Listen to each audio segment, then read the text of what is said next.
नमस्कार मित्रांनो, बरेच दिवस झालेत आपण ह्या इलाक्यामध्ये आलो नाही.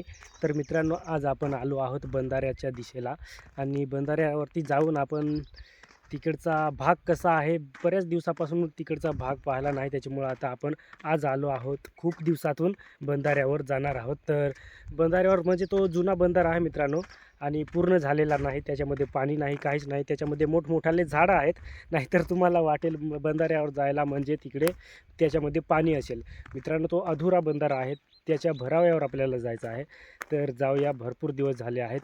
तर चला मित्रांनो, आपण आता जवळ आलो आहोत मित्रांनो. हे पहा, बंधाऱ्याचा तुम्हाला भरावा दिसत असेल आणि ह्या साईडला हे जे आहे खाडी, ती खाडी दिसते. त्याच्या खाडीच्या खालच्या बाजूला ह्या साईडला बंधारा जो आहे तो अपूर्ण झालेला आहे. आणि हे पहा, इथून तिकडे बंधारा बांधलेला आहे. भरपूर जुन्या काळातला आहे तो, त्याच्यामुळं पूर्ण झाला नाही. आणि ह्या साईडला पाहिलं तर इकडे आंबे लावलेले आहेत मित्रांनो आणि त्याच्यावर सऱ्या पण फोडलेल्या आहेत. वाटतं काहीतरी हळद बिळद लावली जाईल ह्या साईडला. तर हे पहा, इथलं कसा व्ह्यू दिसतो. आणि आजचं वातावरण पण एकदम कडक ऊन पण आहे. हे पहा ह्या साईडला, आणि कडक ऊन त्याचबरोबर हवा पण चाललेली आहे. हे पहा, एकदम मस्त नितळ असं वातावरण आहे. एकदम निसर्ग वाटतो मित्रांनो. हे पहा, तर जाऊया आता आपण वरती भराव्यावर जाऊया. आणि इकडे जे मित्रांनो हे आंबे लावलेले आहेत ना, त्यांचे खड्डे काढण्याचं काम जे आहे ते आम्हीच केलं होतं. हे पहा, हे आंबे जे लावले आहेत हे आम्हीच खड्डे काढून दिले होते. म्हणजे 40 रुपये खड्ड्यांनी काम केलं होतं आम्ही इथं.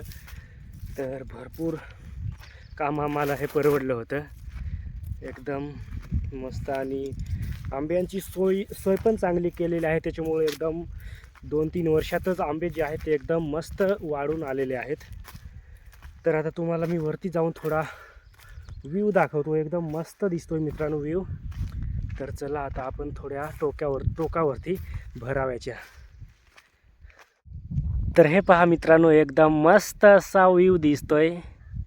आणि हे पहा, एकदम झाडे हिरवेगार दिसतात. आणि ह्या साईडला हे पहा, हे जे आंबे दिसतात त्यांचे खड्डे आम्हीच काढले होते. आणि एकदम मस्तपैकी आंबे 2-3 वर्षामध्ये एवढले मोठाले वाढलेले आहेत. हे पहा. आणि ह्या साईडला पाहिलं तर हे पहा, उंबराचे झाडं 2-3 लाईनीतच तिकडे पण आहेत. आणि इथे जाळीचं झाड एकदम मस्त असं सावली आहे त्याची पण. आणि आता आपण दुसऱ्या बाजूला जाऊ, तुम्हाला दुसऱ्या ठिकाणचा व्ह्यू दाखवतो. एकदम मस्त आहे मित्रांनो. आणि इथं पहा, एकदम मित्रांनो उंबराचे झाडं जे आहेत ते एकदम मस्त असं लाईनीत आहेत. एकदम सावली पण मस्त पडलेली आहे. आणि हे पहा, आपण तुम्हाला दाखवतो, इकडे आंब्याचे झाडं आहेत. आणि हे पहा, आपण आलो आहोत ह्या टोकाला. आणि इकडे कूप बीप करून घातलेली आहे आंब्यांसाठी, कारण जेणेकरून म्हणजे जनावरं ह्या आंब्यामध्ये येणार नाहीत. त्याच्यामुळं मस्त कूप केलेली आहे इकडे. हे पहा, जाळीची. आणि मित्रांनो, तुम्हाला मी आता दाखवतो भराव्याच्या दुसऱ्या दिशेला किती झाडं आहेत. ते भरपूर मोठाले झाडं आहेत. म्हणजे त्यावरून तुम्ही अंदाज लावायचा की किती जुना तलाव आहे, किती मोठा बंधारा आहे ते. तर तुम्हाला मी आता दाखवतो. हे पहा, इकडे मोठमोठाले असे भरपूर मोठाले असे उंबराचे झाड आहे. तुम्हाला मी आता मागच्या कॅमेऱ्याने दाखवतो.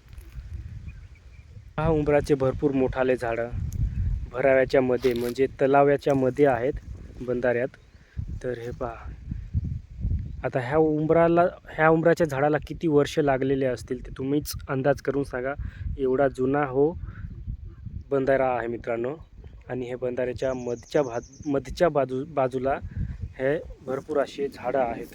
आणि एवढेच नाही तर तिकडे पुढे पण झाडं आहेत मित्रांनो. त्याच्यामुळे हे पहा, मोठा भरावा आहे.